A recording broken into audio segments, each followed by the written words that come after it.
नमस्कार दोस्तों, स्वागत है आपका स्टडी फॉर सिविल सर्विसेज में। वीडियो को पूरा देखिए। कोई भी आपका फीडबैक है, कोई सजेशन है, तुरंत वीडियो में कमेंट करके जरूर बताइए। अच्छा लगे तो वीडियो लाइक जरूर कर लीजिए और ऐसे वीडियो लगातार फ्री में पाने के लिए चैनल को तुरंत सब्सक्राइब कर लीजिए और बेल आइकन को जरूर टैप कर लीजिए ताकि आगे भी सारे वीडियो आपको मिलते रहे। यूट्यूब में फॉलो करते हैं तो प्लीज ये वाला फ्री टेलीग्राम चैनल जरूर ज्वाइन कर लीजिएगा। सारे नोटिफिकेशन, सारे अपडेट यहीं पे आते हैं, ध्यान रखिएगा। स्टडी फॉर सिविल सर्विसेज का कोई भी पेड ग्रुप अगर आपको ज्वाइन करना है तो सिर्फ 856480530969606089786445 यही नंबर है हमारे, सिर्फ जहां पे कॉल या व्हाट्सएप कर सकते हैं।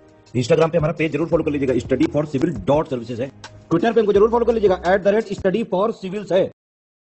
नमस्कार दोस्तों, एक बार फिर से आपका बहुत बहुत स्वागत है स्टडी फॉर सिविल सर्विसेज में। और मैं एसके त्रिपाठी आज आप सभी के साथ जो हमारी daily current affairs news analysis की सीरीज है उसको यहाँ पर बाइलिंगुअल मैनर में कंटिन्यू करूंगा, कवर करूंगा। और जैसा कि आप लोग स्क्रीन में देख पा रहे होंगे कि ये जो आर्टिकल्स आप लोगों को यहाँ पर उपलब्ध कराए जाते हैं वो गवर्नमेंट की जितनी भी लीडिंग वेबसाइट्स हैं और जो लीडिंग न्यूज़पेपर से वहां से कलेक्ट किए जाते हैं, फिर आप लोगों को यहाँ पर उपलब्ध कराए जाते हैं जो आप लोगों के लिए स्पेशली फॉर यूपीएससी, सीएससी, उसके साथ ही जो स्टेट पीसीएस के एग्जामिनेशन है उनके लिए प्रीलिम्स और मेंस दोनों ही पर्सपेक्टिव में ये सीरीज आपके लिए बहुत ही ज्यादा लाभदायी सिद्ध होगी। तो आप लोग इस सीरीज को सतत रूप से देखें और इसका महत्तम लाभ भी अर्जित करें। साथ ही दोस्तों, अगर आपने इस वीडियो में 10,000 लाइक्स का टारगेट कंप्लीट किया तो आप लोगों को इसकी पीडीएफ फ्री ऑफ कॉस्ट हमारे टेलीग्राम के चैनल पर उपलब्ध कराई जाएगी। तो आप हमारा टेलीग्राम का जो चैनल यहां पर शो हो रहा है उसे जरूर ज्वाइन कर ले, साथ ही इंस्टा का पेज भी फॉलो कर ले। तो आइए कि इन टॉपिक्स को देखने जा रहे हैं हम लोग, एक झलक देखेंगे उसकी। सबसे पहला जो टॉपिक है आज, पैट्रियार्कियल जो माइंडसेट है लीगल सिस्टम का, उसके बारे में बात की जाएगी। दरअसल ऐसी कई सारी टिप्पणियां आती है। अभी भी एक केस में साउथ में केरला हाईकोर्ट ने दिया है कि जो यौन उत्पीड़न किसी महिला के साथ हुआ तो उसका कारक ये था कि उसने उत्तेजक कपड़े पहन रखे थे। तो ये कोई सेंस नहीं है, ये कोई तर्क नहीं है। इसके बारे में हमारी माननीय सुप्रीम कोर्ट ने ऑलरेडी एक जजमेंट दिया है ना। और इस तरीके की जो आपके वक्तव्य आते हैं वो कहीं ना कहीं पितृसत्तात्मक सत्ता की सोच को परिलक्षित करते हैं, है ना, उसको दर्शाते हैं। कहने का मतलब ये कि इस तरीके की स्टेटमेंट जो है वो एक न्यायिक अधिकारी से तो बिल्कुल भी एक्सेप्टेबल नहीं है और एक सिविक सेंस के आधार पर लोगों को भी इस तरीके के स्टेटमेंट नहीं दिए जाने चाहिए, क्योंकि उनको स्वतंत्रता है कि वो किसी भी तरीके के परिधान को धारण कर सकती है, कपड़े को पहन सकती है। तो ये कोई रीजन नहीं होता कि उनके साथ किसी तरीके का यौन उत्पीड़न हो जाए। तो इसके बारे में चर्चा करेंगे, पेपर सेकंड का पार्ट है ना। इसके बाद जो सेकंड टॉपिक है यहाँ पर बिल्कुल कंटेक्चुअल टॉपिक है आपका, कन्नौज को परफ्यूम टूरिज्म डेस्टिनेशन बनाया जा रहा है यूपी में। ठीक है, इसका कारक यह है कि वहां का इत्र जो है बहुत ज्यादा फेमस है देश विदेश में, तो उसको मोबिलाइज करने की कोशिश की जा रही। जैसे वन डिस्ट्रिक्ट वन प्रोडक्ट आपने देखा होगा, एक जिला एक उत्पाद, तो उसी तर्ज पर है ये। और कहीं ना कहीं ये इकोनॉमी को बूस्ट करेगा और जो 1 ट्रिलियन इकोनॉमी बनाने का लक्ष्य है यूपी का, उसको प्राप्त करने में ये सहायक होगा। ठीक है, तो ये आपका थर्ड पेपर का पार्ट है। इसके बाद जो नेक्स्ट यहाँ पर पॉइंट लिखा गया है, जूरिस्प्रूडेंस ऑफ बेल। तो बेल के बारे में यहां पर चर्चा करेंगे कि जमानत जो है कहीं ना कहीं जो व्यक्ति है जिसके ऊपर आरोप लगाया गया है उसकी स्वतंत्रता से संदर्भित है। लेकिन यहां पर जो जमानत है वो न्यायाधिकारों के जो न्यायाधीश होते हैं उनको जो अधिकार प्राधिकार दिए जाते हैं उनके विवेक पर यह निर्धारित होता है। ठीक है, तो कहीं ना कहीं जो आपके सक्षम लोग होते हैं वो जमानत का ये जो प्रावधान है उसका लाभ ले जाते हैं, और जो आपके वंचित वर्ग के लोग हैं, आर्थिक रूप से जो सशक्त नहीं है, उनको यहां पर लॉस हो जाता है। इसके बारे में देखेंगे, ये आपका सेकंड पेपर का पार्ट है। इसके बाद सीड स्कीम के बारे में देखेंगे, डी नोटिफाइड ट्राइब्स के संदर्भ में है ये आपकी। ये स्कीम लाई गई थी इनके सोशियो इकोनॉमिक एम्पावरमेंट के लिए, मतलब आर्थिक सशक्तिकरण से आप इसको लिंक करके देख सकते हैं। लेकिन उनको अभी तक इसका लाभ एप्रोप्रिएट मैनर में नहीं हुआ है, इसी के बारे में चर्चा करेंगे। ये ब्रिटिश एरा में 1871 के दौरान ही कुछ जो आपकी जनजातियां थी उनको जो है जन्मजात अपराधी घोषित कर दिया गया था। तो औपनिवेशिक मानसिकता के अंतर्गत, क्योंकि कई सारे विद्रोह हो रहे थे जनजाति और अंग्रेजों की नाक में दम कर रखा था इन्होंने, तो उनको कुछ समझ में नहीं आया तो उन्होंने यही कर दिया। अब ये जो डी नोटिफाइड ट्राइब्स है, आज भी इनको कोई संवैधानिक जो है सुरक्षा का प्रावधान नहीं दिया गया है, कोई जो है इनके लिए स्थायी आयोग नहीं है, तो इनकी स्थिति अभी भी बदतर बनी हुई है। ठीक है, तो इसके बारे में चर्चा करेंगे। ये सोशल वेलफेयर से रिलेटेड है ना, इंक्लूजन से रिलेटेड है। पेपर सेकंड थर्ड दोनों में रख सकते हैं, सोशल जस्टिस भी यहां पर आ जाएगा। इसके बाद जो नेक्स्ट हमारा यहां पर आर्टिकल है, इंडिया बांग्लादेश के बीच में जो मेमोरेंडम ऑफ अंडरस्टैंडिंग की बात चल रही है वहां पर वो वाटर शेयरिंग को लेके कुशियारा रिवर से संदर्भित। तो 50 से ऊपर नदियों को साझा करता है भारत और बांग्लादेश। तो नदी के जल को लेके वो जो बंटवारे की समस्या बनी हुई है उसी से संदर्भित है ये आपका आर्टिकल। सेकंड पेपर में आप इसको रख सकते हैं वाटर डिस्प्यूट के अंतर्गत, है ना। तो यहाँ पर जो पहला टॉपिक है डिटेल में देखेंगे इसको, तो पितृसत्तात्मक जो सोच है लीगल सिस्टम की उसके बारे में चर्चा किया जा रहा है, ठीक है। और ये बोला जा रहा है कि जो कानून का पाठ्यक्रम है उसमें आप कहीं ना कहीं ये नारीवादी जो न्याय शास्त्र है उसको शामिल करिए। तो कहीं ना कहीं एटीट्यूड चेंज करने की बात की जा रही है ताकि जो विधि व्यवसायी हैं वो ज्यादा सेंसिटिव हो सके इस मुद्दे को लेकर। अब की पॉइंट्स बताए जा रहे हैं यहां पर। तो केरला की अभी सेशन कोर्ट ने एक एंटीसिपेटरी बिल दी एक आरोपी को जिसके ऊपर आरोप लगाया गया है यौन उत्पीड़न का, ठीक है। और उसको जो यहां पर उन्होंने जमानत दिया तो उन्होंने ये बोला, तर्क ये दिया कि जो ये इनके साथ जो भी ये उत्पीड़न हुआ है उसका कारण ये है कि जो उत्पीड़ित महिला है ना, उसने यौन उत्तेजक पोशाक पहन रखी थी, इसलिए जो है इसके खिलाफ आईपीसी की धारा 354A का इस्तेमाल नहीं किया जा सकता और इनको बेल दी जाएगी। ये तो कंटेक्स्ट हो गया। अब यही गलत है यहां पर कि ये तर्क क्या हुआ कि भैया कपड़े कोई कैसे पहनता है, ये तो राइट टू चूज है ना, राइट टू चूज है, ठीक है। और आर्टिकल 21 का कहीं ना कहीं वायलेशन है ये, ठीक है। अब ये जो ऑब्जर्वेशन है वो क्लियरली क्या मेंशन कर रहा है, क्या बता रहा है कि भैया जो महिला की एक जो संविधान के अंतर्गत उनको स्वतंत्रता का, व्यक्तिगत स्वतंत्रता का, है ना, जो राइट टू लाइफ का जो फंडामेंटल राइट्स दिया गया है, राइट टू प्राइवेसी का जो कॉन्स्टिट्यूशनल फंडामेंटल राइट्स दिया गया उसका अपमान है, ठीक है। और सीधी बात है कि ये कहीं ना कहीं महिलाओं के ऑब्जेक्टिफिकेशन से रिलेटेड है, नारी के वस्तुवादीकरण से रिलेटेड है कि उसको एक वस्तु के आयाम के रूप में देखना और उसको यौन उत्तेजक जो है करार देना एक पोशाक के कारण महिला को। तो ये कहीं ना कहीं जो है हमारी संवेदनशीलता पर प्रश्न चिन्ह लगाती है ना, न्यायिक व्यवस्था की, ठीक है। अब इसके बाद यहां पर यह बोला जा रहा है कि इस मामले में ये कहीं ना कहीं ये दिखा रहा है कि हमारा समाज जो है अभी भी पितृसत्तात्मक सोच की पकड़ में है, ठीक है। उसका जो है प्रभाव आप न्यायिक अधिकारियों से लेकर संपूर्ण सामाजिक कानूनी व्यवस्था में देख सकते हैं। हालांकि एक मामला आया था सुप्रीम कोर्ट का, जो केस था आपका Aparna Bhatt versus state of Madhya Pradesh 2021 में। तो यहां पर सीधे सीधे हमारी माननीय सुप्रीम कोर्ट ने बोला था कि इस तरीके की कोई तर्क, इस तरीके का कोई भाषा का उपयोग जो है वो नहीं किया जा सकता और इस तरीके से जो यौन उत्पीड़न के मामले हैं उसमें जो अपराध हो रहे हैं उसमें किसी भी तरीके की छूट या ढिलाई नहीं बरती जानी चाहिए, खास करके जो लैंगिक हिंसा के मामलों से संदर्भित विषय होते हैं, ठीक है। तो इसमें इस तरीके के तर्कों को हर सर्कमस्टेंसेस में, हर परिस्थिति में टाला जाना चाहिए, ऐसा बोला जा रहा है। अब इसके बाद यहां पर यह बताया जा रहा है कि इस टाइप की जो आपकी लैंग्वेज, इस टाइप के तर्क जो हैं वो बेल को ग्रांट करने के लिए तो बिल्कुल भी यूज नहीं किया जाना चाहिए, ठीक है।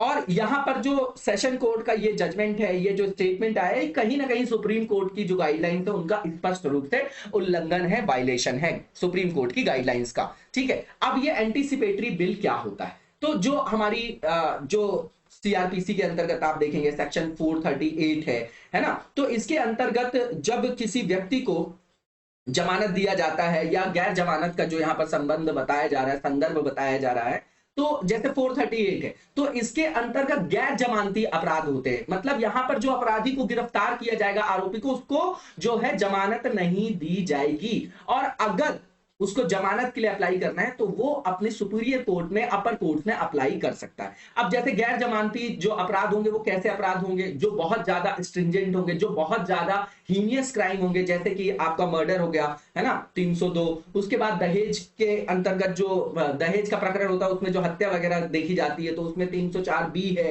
हत्या का प्रयास है ना, अटेम्प्ट टू मर्डर जिसको बोलते हैं, 307 है, अपहरण है, भारतीय दंड संहिता की धारा 363 है, रेप है आपका 376 है ना। तो ये सब जो है गैर जमानती है। अब ये गैर जमानती इसलिए बनाया गया है कि व्यक्ति बाहर निकल के सबूत से छेड़छाड़ ना करे, है ना, फरार ना हो जाए, ठीक है, इसलिए जो है गैर जमानती इनको बनाया गया है। अब नारीवादी जो आपका न्याय शास्त्र है या फेमिनिस्ट जूरिस्प्रूडेंस जो बोला जा रहा है उसको इंक्लूड करने की हमारे जो आपका करिकुलम है, पाठ्यक्रम, उसमें क्यों आवश्यकता है? तो सीधी बात है, जो हमारी सोच है, एटीट्यूड है, उसको चेंज करने के लिए, है ना। तो जो हमारे कानून के छात्र हैं जब वो पढ़ाई कर रहे होंगे और उनके पाठ्यक्रम में इस तरीके के जो प्रावधानों को शामिल किया जाएगा, मतलब जो नारीवादी न्याय शास्त्र को शामिल किया जाएगा, तो उससे जो विधि व्यवसायी होंगे उनको ज्यादा संवेदनशील बनाया जा सकेगा। अब यहाँ पर लेजिस्लेशन क्या है फेवर में वुमेन्स के, है ना, कई सारे विधान बनाए गए, विशाखा गाइडलाइंस आप लोगों ने सुना होगा, ठीक है ना, फिर निर्भया कांड के बाद आपने देखा होगा, है ना, वहां पर जो है अमेंडमेंट्स वगैरह किए गए, ठीक है। अब ये जो आपका पहला यहाँ पर एक्ट बताया जा रहा है, protection of children from sexual offences amendment act 2019, तो इसमें इसके द्वारा जो है अमेंडमेंट किए गए पॉक्सो एक्ट से, है ना, पॉक्सो एक्ट में इसमें डेथ पेनल्टी वगैरह और को जो है वहां पर शामिल किया गया, मतलब जो बहुत ज्यादा हीनियस क्राइम है ना, तो जो आपके बच्चे हैं उनको यौन उत्पीड़न से बचाने के लिए, उनको संरक्षण देने के लिए यहाँ पर जो है डेथ पेनल्टी वगैरह का प्रावधान किया गया है, ठीक है। और भी जो आपके माइनर्स हैं, है ना, जो स्पेशली जो गर्ल्स हैं, उनके खिलाफ अगर कोई हीनियस क्राइम किया जाता है तो उनके लिए जो है कड़ा से कड़ा दंड का प्रावधान यहाँ पर किया गया है। तो ये सब प्रावधान हमने पहले भी पढ़े हैं। पॉक्सो एक्ट जो है हमारे लिए बहुत ज्यादा इंपॉर्टेंट है ना। चाइल्ड पोर्नोग्राफी वगैरह के बारे में भी आप लोगों ने सुना होगा, आरंभ इनिशिएटिव के बारे में सुना होगा, है ना, तो उसको जो है ज्यादा जो है आपका कड़े प्रावधान बनाना वहां पर आवश्यक था। तो जो गंभीर आपके अपराध होते हैं, यौन हमलों से संदर्भित, यौन उत्पीड़न से संदर्भित, जो बच्चों पर या स्पेशली गर्ल्स के लिए होते हैं, उनके लिए यहाँ पर जो है मृत्युदंड और कैपिटल पनिशमेंट वगैरह का भी प्रावधान किया गया, कड़े से कड़े दंड का प्रावधान किया गया है माइनर्स के खिलाफ, माइनर गर्ल्स के खिलाफ, है ना। इसके बाद यहाँ पर यह भी बताया गया है कि यौन अपराधों से बच्चों के संरक्षण के लिए जो ये एक्ट है, इसमें जो प्रस्तावित प्रावधान है उसमें जो चाइल्ड पोर्नोग्राफी है उसको भी कर्ब करने के उद्देश्य से इसको लाया गया है। उसके भी किसी भी तरीके के प्रावधान के उल्लंघन पर जुर्माना और कारावास दोनों का प्रावधान यहां पर किया गया है, ठीक है। अब जो आपका एमटीपी एक्ट है 1971 का, medical termination of pregnancy act 1971, ये अलाउ करता है कि कोई भी जो महिला है वो अबॉर्ट करा सकती है ना, अपनी प्रेगनेंसी को मेडिकल डॉक्टर्स के सलाह पर, है ना। स्पेशल जो वहां पर सर्कमस्टेंसेस हैं उन पर जो है वहां पर उनको छूट दी गई है। अब जो 1971 का ये एक्ट था, इसको जो है अमेंडमेंट किया गया 2021 में। इसमें जो अबॉर्ट कराने की या गर्भपात कराने की जो समय सीमा थी वो 20 हफ्तों से बढ़ाकर 24 हफ्ते कर दी गई है ना। वो भी आपकी विशेष परिस्थितियों में, जब मान लीजिए कि बहुत ज्यादा जो आपका फीटस है उसमें एबनॉर्मलिटीज जो है वो बहुत ज्यादा एक्सट्रीम है, या फिर जो आपके मेडिकल बोर्ड से उनका कोई रिकमेंडेशन है, या रेप से पीड़िता कोई आपकी महिला है ना, तो उन संदर्भों में उनके लिए छूट वगैरह दी गई है। इसके बाद जो आप देखेंगे कि जो असिस्टेड रिप्रोडक्टिव टेक्नोलॉजी है हमारी, उसके संदर्भ में भी चर्चा की गई है, उसको भी रेगुलेट करने के लिए एक्ट लाया गया है 2021 में। तो इसमें रेगुलेट किया जाएगा ये जो आपका एआरटी टेक्नोलॉजी है ना, जैसे कि आपका इन विट्रो फर्टिलाइजेशन सेंटर्स होते हैं, स्पर्म और एग बैंक्स होते हैं आपके। तो यहां पर अगर कोई अनैतिक या कोई व्यापार के लिए या कोई मौद्रिक लाभ के लिए इस तरीके का काम किया जा रहा है, अनएथिकल प्रैक्टिसेस किया जा रहा है वहां पर, तो उसको कर्ब करने के लिए लाया गया है। और वहां पर जैसे सेक्स सिलेक्शन वगैरह होता है ना, जेंडर देखने के लिए, तो उसको भी रोकने के लिए ये प्रावधान किया गया है। अब सरोगेसी रेगुलेशन एक्ट 2021, इसमें जो अलाउ किया गया है केवल परोपकारी सरोगेसी के लिए किया गया। ऐसा नहीं कि कोई गरीब महिला है तो उसका यूज करने के लिए, कई सारे केसेस आप देखते होंगे कि फॉरेनर्स दंपति आते हैं, गरीब को उसने हायर कर लिया, अब बच्चे में कोई प्रॉब्लम हो गई तो फिर उसको छोड़ के चले गए। तो उसको एक व्यापार की तरह ना देखें, इसका जो है आपका व्यवसायीकरण ना हो, उसको रोकने के लिए प्रावधान लाया गया है। और जो आपके संतान नहीं प्राप्त कर पाते जो दंपति, वो संतान सुख प्राप्ति कर सके, इसलिए इस प्रावधान को लाया गया। तो इसमें सिर्फ और सिर्फ आपका क्या है, अल्ट्रुइस्टिक सरोगेसी, मतलब परोपकारी जो आपकी सरोगेसी है उसको अनुमति दी गई है। अब इसमें जो आपकी गर्भावस्था के दौरान चिकित्सा खर्च, बीमा कवरेज, ये सब जो है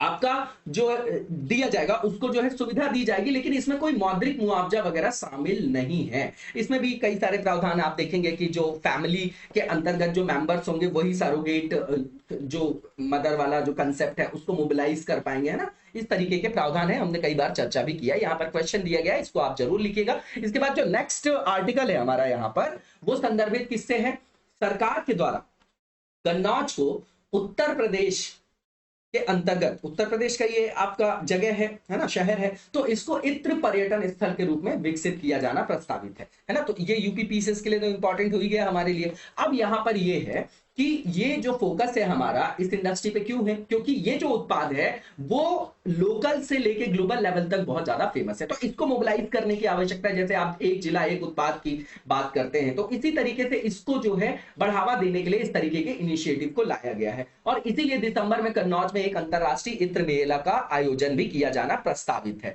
ठीक है, अब इसमें जो परफ्यूम पार्क बनाया जा रहा है उसका पहला चरण जो है 15 नवंबर तक जो है संपूर्ण होना प्रस्तावित है।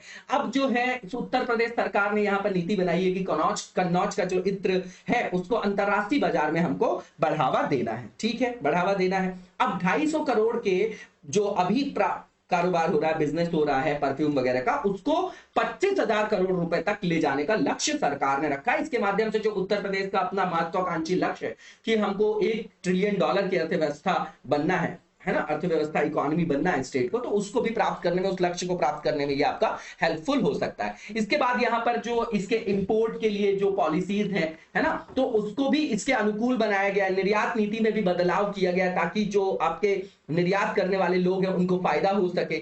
इसके बाद अगर परफ्यूम के कारोबार से जुड़ा कोई भी व्यापारी कोई फॉरेन कंट्री में या विदेश में किसी मेले में हिस्सा लेता है तो उसको भी इंसेंटिव दिया जाएगा। उसकी यात्रा, सैंपल के परिवहन का खर्च जो है स्टेट गवर्नमेंट वहां पर वहन करेगी। और कन्नौज का जो इत्र है एक जिला एक उत्पाद पहल के अंतर्गत पहले से ही आता है, तो उसको हम पहले से ही जो है उसकी ब्रांडिंग कर रहे हैं, उसको ब्रांड बनाने की कोशिश कर रहे हैं, तो उसी को मोबिलाइज करने की कोशिश यहां पर की जा रही है। अब जो कन्नौज का जो इत्र है इसकी ऑलरेडी मांग ग्लोबल और डोमेस्टिक लेवल पे बहुत ज्यादा है। अब ये जो टॉपिक है, जो नेक्स्ट टॉपिक है, जमानत से संबंधित न्याय शास्त्र के बारे में बताया।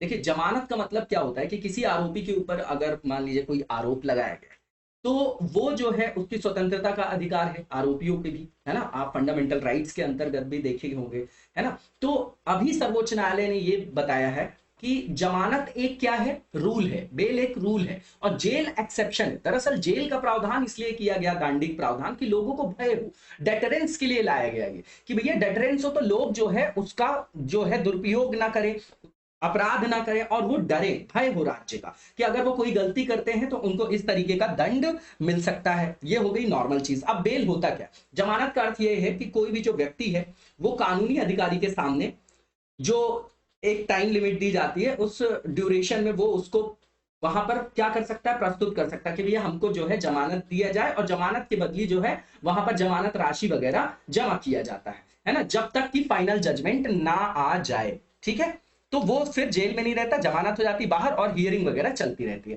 अब यहां पर जमानत के तौर पे वहां पर कुछ मॉनेटरी वैल्यू रखनी पड़ती, मौद्रिक मूल्य रखना पड़ता है ना। ठीक है, और ये जो है कितना डिसाइड करेगी, कौन सी कोर्ट जो है कितना जमानत राशि, ये जो है न्यायालय क्षेत्र के द्वारा जो निर्णय देने वाली जो जिस भी न्यायालय के न्यायालयाधिकार जो आपका क्या होगा अधिकार क्षेत्र, उसका न्यायालय का जो न्यायाधिकार क्षेत्र होगा उसके अंतर्गत कोई केस आता है तो वो स्पेसिफिक न्यायालय वहां पर इस तरीके की राशि निर्धारित करके जमानत वगैरह दे सकती है। नॉर्मल सी चीज है ये आपकी। ठीक है, तो वो जमानत बॉन्ड के रूप में जो है न्यायालय में जमा करके और फिर वहां से जमानत ले लेते हैं। अब जमानत पर जो रिहा किया हुआ कोई व्यक्ति होता है उसे नियत समय पे, अगर उसको टाइम दिया गया कि इस टाइम पर आप आत्मसमर्पण कर दें, है ना, अपने आप को वहां पर जो है आत्मसमर्पण कर दें, है ना, न्यायालय के सामने, जेल में, तो मतलब पुलिस के सामने, न्यायालय के सामने, और अगर वो विफल हो जाता है तो उसकी जो भी जमानत राशि जब्त की जाती, मतलब जमा की जाती है, वो जब्त हो जाती है। ठीक है, इसके बाद आप देखेंगे कि यहाँ पर जो आपराधिक गिरफ्तारी होती है उसके तहत जो व्यक्तियों की जमानत वगैरह होती है, ये न्यायालयों का अपना विवेकाधिकार होता है, डिस्क्रिशन होता है, ये मैंने आपको पहले भी बताया है। अब इसके बाद आप देखेंगे कि जो धारा सेक्शन जो 167 है उसके अंतर्गत मजिस्ट्रेट जो होता है पुलिस हिरासत या न्यायिक हिरासत की अनुमति दे सकता है, क्योंकि उसी का विवेकाधिकार है। अब मजिस्ट्रेट 15 दिनों की भी पुलिस कस्टडी दे सकता है और अभियुक्त को 90 दिन या 60 दिनों तक के लिए भी न्यायिक हिरासत में भेजा जा सकता है। और ये केवल उन अपराधों के लिए किया जाता है जो बहुत ही ज्यादा हीनियस प्रकृति के हो, हीनियस नेचर के हो, है ना, जहां पर मृत्युदंड या आजीवन कारावास या 7 या 10 वर्ष से अधिक का जो कारावास का प्रावधान जिन सजा, मतलब जिन भी अपराधों में सजा, इस तरीके का सजा का प्रावधान होता है। अब की पॉइंट्स यहां पर बताया जा रहा है कि भारत में जो जमानत का प्रावधान है आर्टिकल 21 पर बेस्ड है, क्योंकि न्यायपूर्ण और निष्पक्ष और उचित प्रकृति की जो आपकी स्वतंत्रता दी जाती है फंडामेंटल राइट्स के अंतर्गत, तो उसको इंश्योर करना है। इसके बाद यहां पर यह बोला जा रहा है कि लंबी अवधि तक अगर आप जुडिशियल कस्टडी में भेज देते हैं और अगर वो बाद में कोई भी व्यक्ति अगर निर्दोष साबित हो जाए तो भी तो वो एक कारावास के मतलब समान है ना। इसके अलावा ये बताया जा रहा है कि जो रेगुलर ग्रेल जो ग्रांट की जाती है, ठीक है, उसके लिए जो है तिहरे परीक्षण का यहां पर प्रावधान किया गया। पहला ये कि भैया जो एक्यूज्ड है उसके भागने का जोखिम कितना है, दूसरा ये कि वो कहीं टैंपर्ड वगैरह तो नहीं कर रहा है, एविडेंस के साथ छेड़छाड़ तो नहीं कर रहा है, उसके बाद ये कि जो उसके खिलाफ सबूत वगैरह है, जो गवाह है उनको तो वो इन्फ्लुएंस नहीं कर रहा है।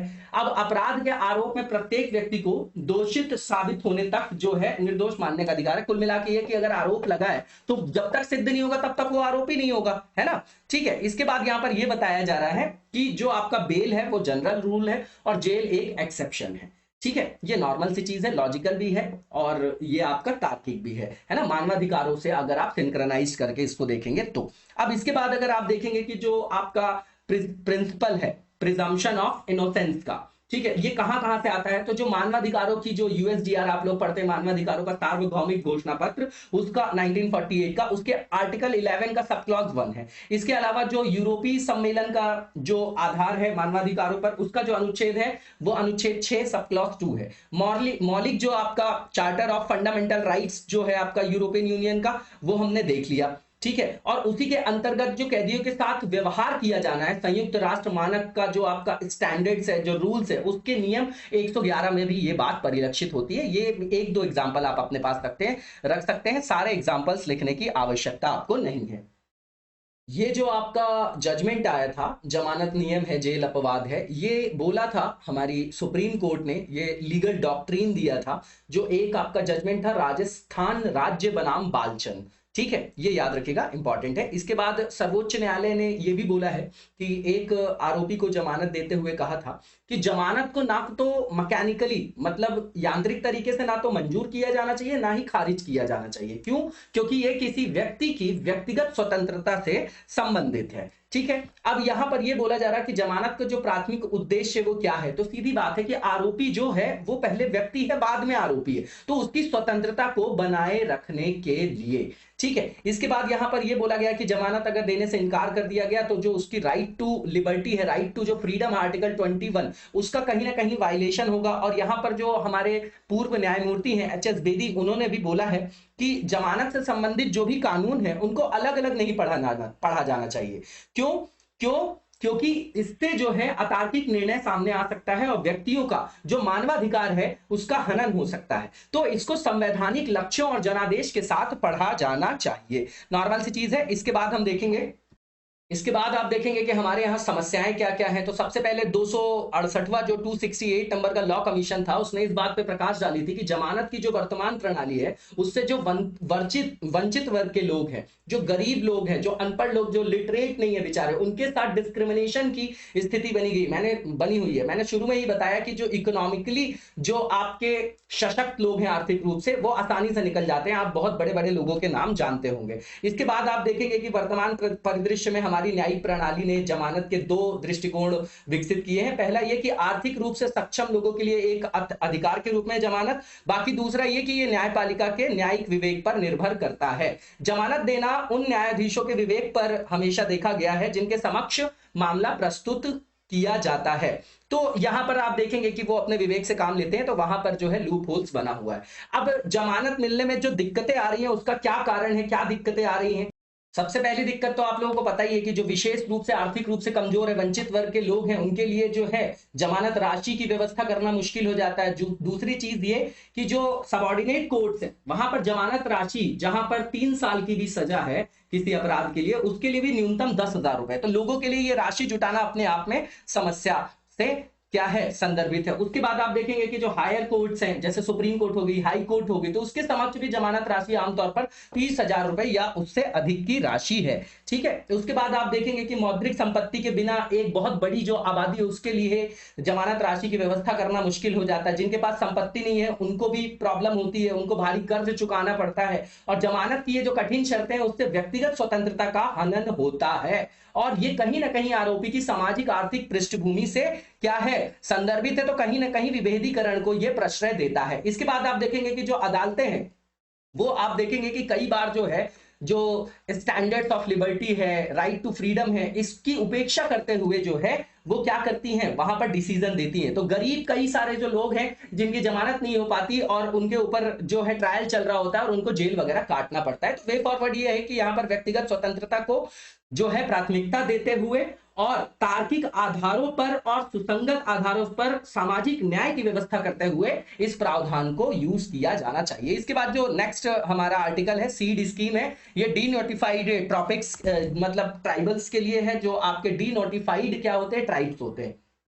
तो ये जो आपकी डी नोटिफाइड ट्राइब्स है, नाम से ही समझ में आया होगा कि इसको डी नोटिफाइड किया गया होगा। तो ब्रिटिश एरा में कुछ जो आपकी जनजातियां थी जैसे विद्रोह वगैरह हो रहे थे तो उनको उन्होंने जन्मजात अपराधी घोषित कर दिया था। उन्हीं को डी नोटिफाइड ट्रॉपिक्स जो ट्राइब्स है वो बोला जाता है ना, ट्राइबल्स जो है जनजाति। ठीक है, तो अब इनके लिए सीड स्कीम लाई गई ताकि इनका वेलफेयर किया जा सके, नॉर्मल सी चीज है। अब समझिएगा कि जो आपके विमुक्त घुमंतु और अर्ध घुमंतु जनजातियां वो क्या है। सबसे पहली चीज ये कि ये मुख्य धारा से विकास के अलग हैं समाज में, तो सबसे ज्यादा वंचित और क्या है आपके आर्थिक रूप से कमजोर हैं। उसके बाद ये जो विमुक्त जनजातियां हैं ऐसे समुदाय हैं जिन्हें 1871 का एक एक्ट था आपराधिक जनजाति अधिनियम, उसके द्वारा ब्रिटिशर्स ने इनको क्या किया था, जन्मजात अपराधी के रूप में अधिसूचित किया गया था। तो ये हमेशा से जो है वर्षों से पीड़ित हैं, उपेक्षित हैं आपके। ठीक है, तो इनकी जो आर्थिक सामाजिक स्थिति है वो इतनी अच्छी नहीं है, पहली चीज। दूसरी चीज ये कि भारत की स्वतंत्रता के बाद भी उनको जो है स्टेट का जो एप्रोप्रिएट एक तरीके का समर्थन मिलना चाहिए वो नहीं मिल पाया। और आज स्वतंत्रता के 7 दशकों के बाद भी जब हमने नियोजित विकास कर लिया तो भी इनको बहुत ज्यादा लाभ नहीं हुआ है।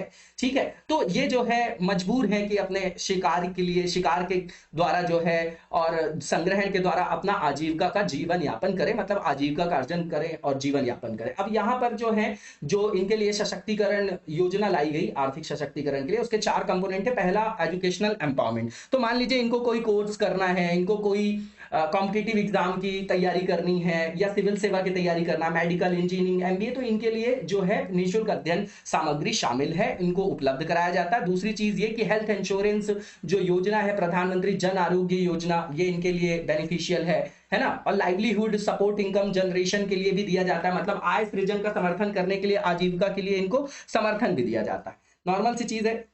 इसके बाद अगर आप देखेंगे जो यहां पर लिखा गया है कि प्रधानमंत्री आवास योजना या इंदिरा विकास, जो इंदिरा आवास योजना है, इसके माध्यम से इनको घर वर की उपलब्धता कराई जाती है। अब इश्यूज क्या है इनके लिए, तो सबसे पहली चीज ये कि इनके लिए कोई भी मतलब कोई भी परमानेंट कमीशन की जो है स्थापना नहीं की गई है, संवैधानिक रक्षोपाय की व्यवस्था नहीं की गई, जैसे आप देखते होंगे कि एससी के लिए है, एसटी के लिए, ओबीसी के लिए है। इसके बाद आप देखेंगे कि इसी कारण इनको संवैधानिक समर्थन का अभाव है। इसके बाद इनका वर्गीकरण भी जो है तार्किक रूप से नहीं किया गया है ना। तो जैसे एससी, एसटी, ओबीसी, तो इनके अंतर्गत ही ये अभी भी शामिल है, इनको अलग से कोई जो है कैटेगराइजेशन नहीं किया गया है इनका। ठीक है, अब इसके बाद यहाँ पर ये बताया जा रहा है कि जो इनके आर्थिक सशक्तिकरण के लिए ये जो सीड योजना है, इसमें 2021-22 में कोई भी पैसा खर्च नहीं किया गया, जबकि बजटीय आवंटन जो है 2021-22 में 50 करोड़ रुपए के मुकाबले 22-23 में 28 करोड़ रुपए कर दिया गया। तो भैया इनको ध्यान देने की जरूरत है, तभी तो आप सोशल जस्टिस जो है वो एंश्योर कर पाओगे और डीपीएसपी को मूर्त रूप प्रदान कर पाओगे। ठीक है, अब यहां पर जो नेक्स्ट हमारा आर्टिकल है बिल्कुल सिंपल सा है। कुशियारा नदी के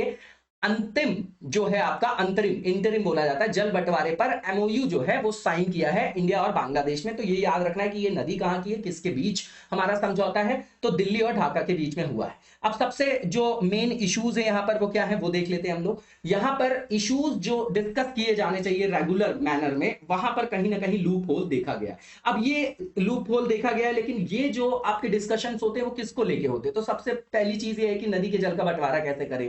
जो बाढ़ के लिए जो आवश्यक आंकड़े हैं उनको कैसे साझा किया जाए, नदी के पॉल्यूशन को कैसे कम किया जाए, ठीक है ना। अब नदी तट का संरक्षण कैसे किया जाए, सेडिमेंटेशन जो वहां पर होता है ना, जैसे अवसाद वगैरह, तो उसका प्रबंधन कैसे किया जाए, वो कहीं ना कहीं बाढ़ से ही रिलेटेड है। उसके बाद इस बैठक का महत्व क्या है, तो 12 वर्षों के लंबे अंतराल के बाद ये आयोजित किया गया है। तो अपने आप में मैंने बताया कि टाइम जो एक टाइम ड्यूरेशन में बैठक होनी चाहिए वो नहीं हो पाती है, तो कहीं ना कहीं वो अपने आप में प्रॉब्लमेटिक है। इसके बाद आप देखेंगे कि जो रिवर्स शेयर की जाती है दोनों कंट्रीज के बीच में, तो लगभग 54 रिवर है भारत और बांग्लादेश के बीच में, जो आपकी क्या करती हैं, एक दूसरे देशों के साथ जो है वो साझा में है। कहने का मतलब ये कि दोनों देशों से होकर बहती है, ठीक है। तो यहां पर जो भी चुनौतियां उनका सामना करने के लिए ये जो है व्यवस्था की जाती है। अब इसके बाद कॉमन रिवर्स की बात करें तो गंगा है, तीस्ता है, मनु है, मुहरी है, आपका खोवाई है, गुमटी है, धरला है, दूध कुमार है, कुशियारा है। भारत और बांग्लादेश के बीच में जो आपका ज्वाइंट रिवर कमीशन बनाया गया है उसके बारे में बात करेंगे तो 1972 में इसको जो है सेटअप किया गया था, ताकि जो भी आपकी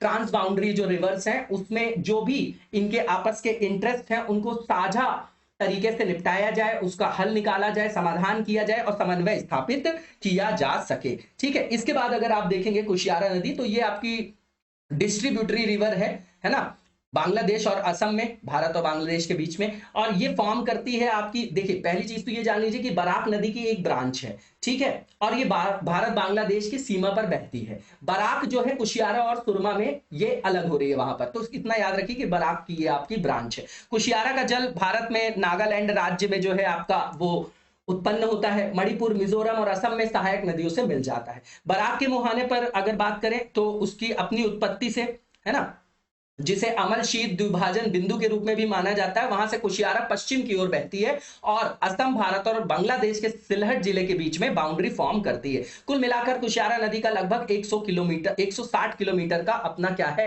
बहाव क्षेत्र है। इसके बाद आप देखेंगे कि जो नेक्स्ट हमारा फेज है यहाँ पर वो रिलेटेड है आपका किससे, एनसीआरबी से, है ना, जो एमसीक्यू फ्रेम किया गया है, एनसीआरबी के बारे में बताना है कौन सा स्टेटमेंट ट्रू है।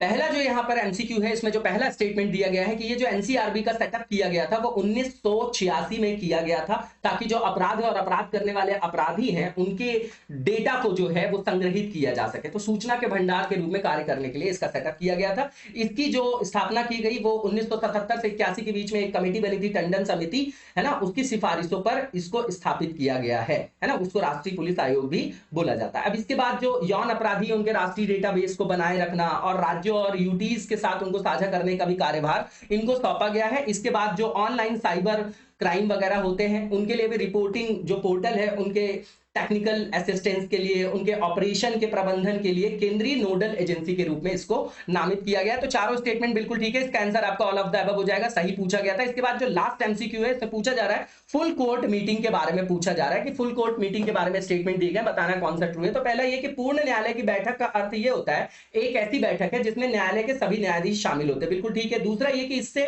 निपटने के लिए अभी कोई रिटन रूल नहीं है, ये भी बिल्कुल ठीक है। तीसरा ये स्टेटमेंट है कि इस तरीके के बैठकों का उपयोग देश की कानूनी व्यवस्था को घेरने वाली समस्या से निपटने के लिए सामान्य समाधान पर पहुंचने के लिए किया जाता है, बिल्कुल ठीक बात है ये भी स्टेटमेंट। और लास्ट ये कि इसको कौन बुलाता है, आहूत करता है, तो चीफ जस्टिस ऑफ इंडिया करते हैं। तो सारे के सारे स्टेटमेंट यहां भी बिल्कुल सही है, इसका आंसर आपका all of the above D हो जाएगा। इसी के साथ आज के वीडियो को यहीं पर विराम देंगे, नेक्स्ट वीडियो में कंटिन्यू करेंगे, तब तक लगातार जबरदस्त तरीके से पढ़ते रहिए और आगे बढ़ते रहिए। Thank you so much, best of luck.